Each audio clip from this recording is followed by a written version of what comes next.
பரவாயில்ல, யாரும் இல்லைன்னு நினைச்சோம். இந்த அண்ணன் ராமசாமி அண்ணா உட்காந்துருக்காரு, நம்ம அவரை கூட்டிட்டு போவோம் போலீஸ் ஸ்டேஷனுக்கு. அண்ணா வணக்கண்ணா. வணமா, வா உட்காரு உட்காரு உட்காரு. போலீஸ் ஸ்டேஷன் வரைக்கும் போயிட்டு வரோம்ண்ணே. போலீஸ் ஸ்டேஷனுக்கா? ஆமா உட்காரு உட்காரு. ஏன் போலீஸ் ஸ்டேஷனுக்கு? தம்பி மாடி தோட்டம் போட்டான். சரி, அதனால போலீஸ் வந்து பிடிச்சிருச்சு. இல்லது மாடி தோட்டம் போடுறதுக்கு பிடிச்சிட்டு போயிட்டாங்கல்ல? ஆமாண்ணே, நமக்கு எதுனா வயக்காடு, மாடி தோட்டம் போட்டு சரி மாடியில் ஏதோ பண்ணிட்டு இருந்தான், சரி பண்ணிட்டு போடா அப்படின்னு விட்டேன். அது அதை வந்து போலீஸ் பிடிச்சிட்டு போயிட்டேன்னு சொல்றாங்க. அதுக்கு தான் உங்களை கூட்டிட்டு போயிட்டு ஒரு நல்ல வக்கீலை வச்சு கூட்டிட்டு வந்துடலாம்னு நினைச்சு தானே உங்களுக்கு வந்தேன். நீங்க இங்க உட்காந்துருந்தீங்க. ஆனா ஊருக்குள்ள எவ்வளவோ விஷயம் இருக்குது, அதெல்லாம் போய் போலீஸ் பிடிக்கிறது கிடையாது.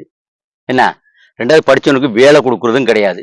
சரி அவனெல்லாம் பார்த்து சரி இடம் இல்லைன்னாலும் பரவாயில்லன்னு உன் தம்பி நல்ல பையன் மாடியிலேயாவது ஒரு தோட்டம் போடுவோம்னு சொல்லிட்டு மாடியில இயற்கை விவசாயம் பண்ணியிருக்காப்ல. அதுவும் பிடிக்காம பண்ணிட்டாங்களா? கவலைப்படாத, நமக்கு தெரிஞ்ச வக்கீல் இருக்காப்ல, நம்ம போய் ஜாமீன் எடுத்துட்டு வந்துடும். என்ன இப்படி பண்றாங்க போலீஸ்ல? சரி என்னதான் மாடியில இப்படி போட்டுருந்தான்? அது வந்துண்ணே ஏதோ ஒரு செடி சொன்னா, அது எனக்கு ஒன்றும் இல்லை. கஞ்சா செடின்னு சொன்னானே. கஞ்சா செடியா?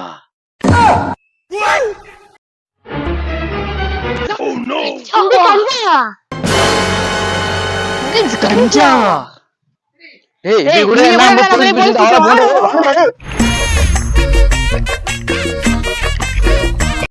என் கதை முடியும்